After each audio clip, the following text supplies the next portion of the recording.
Hello, coucou de petites vidéos, je fais mon cinéma pour parler cinéma, mais cinéma sur François TV parce que je n'ai pas eu la possibilité d'aller en salle aujourd'hui.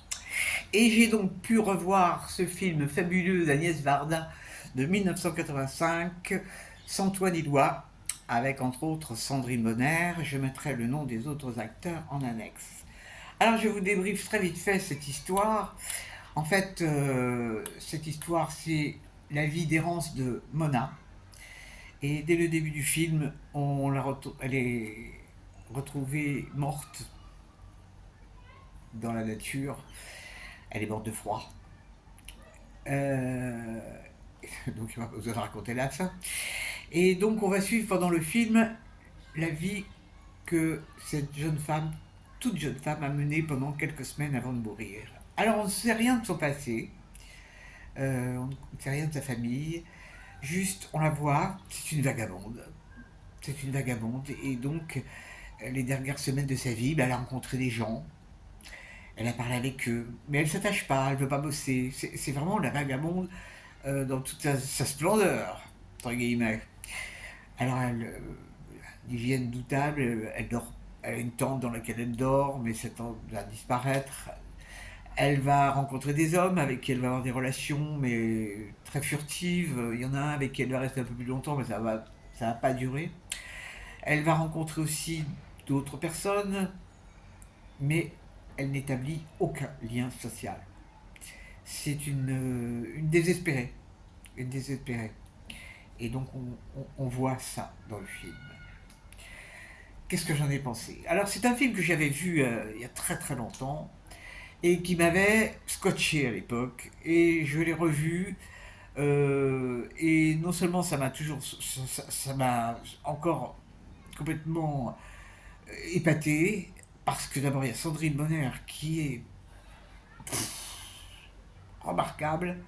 Elle est vraiment dans l'émotion permanente, expressive, sensible, terrible. Et ce film où il se passe rien, on est euh, vraiment, euh, on a envie de voir, de voir, de voir, de voir. Et c'est terrifiant parce que donc ça se passe en 85. Mais moi qui suis beaucoup dans Paris, je vois beaucoup de gens dehors vivre comme ça, par terre, sur des matelas. Et on ne peut pas s'empêcher de penser à ce film. Enfin, moi, je ne peux pas m'empêcher de penser à ce film. Parce que ce qu'il y a dans le film, c'est la vie de gens aujourd'hui. Et c'est abominable, vraiment abominable de penser qu'il y a des gens qui vivent comme ça. Vraiment, c'est un grand, grand film d'Agnès Varda. Bon, j'ai toujours beaucoup aimé ces films. Ce sont des films qui marquent l'histoire du cinéma, vraiment. Où il y a des scénarios, si vous voyez ce que je veux dire. Donc, si vous avez la possibilité de le voir ou de le revoir, il passe sur France.tv jusqu'au 3 juin. Ça fait quelques jours quand même.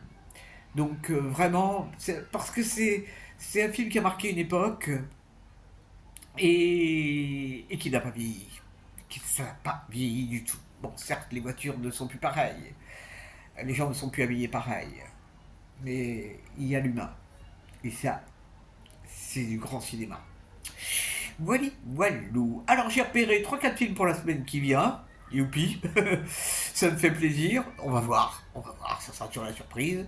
Et puis, comme j'ai pu l'indiquer dans un post sur ma chaîne, j'ai décidé que j'irais bien. Voilà, fini de faire le ronchonchon, pas le moral et tout, je me sens toute seule. Terminé. Je vais positiver un maximum. Voilà, voilà. Et bien j'espère que vous êtes tous en pleine forme. Et je vous dis salut, salut, à la prochaine pour parler cinéma, pardi.